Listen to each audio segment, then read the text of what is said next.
It's funny how you can get used to silence, even in a place like the morgue, where silence feels heavier somehow, almost watchful.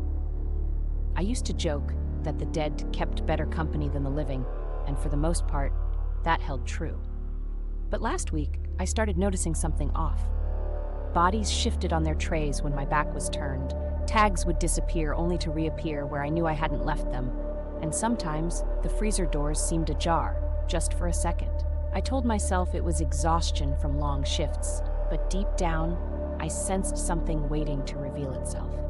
On Tuesday, I was cataloging a new arrival, a Jane Doe covered in bruises that seemed too fresh for someone supposedly dead for days. The atmosphere in the room felt thick, pressing on my chest, making my breaths ragged. I turned away to grab a form from my desk, and when I looked back, her arm was hanging off the table.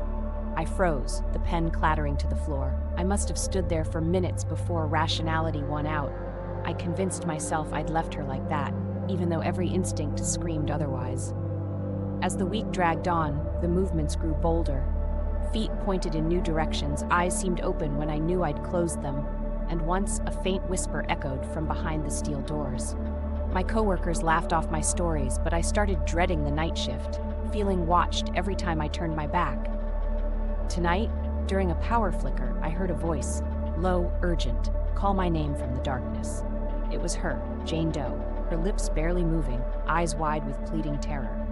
I bolted for the exit, but the door wouldn't budge. The bodies on the trays began to shift, one by one, their heads turning to face me in the dim emergency lights. Jane Doe's voice rasped again, not with malice, but with warning. Don't let him in. The freezer doors swung open behind me. There was something else in the darkness, something that didn't belong to the dead at all.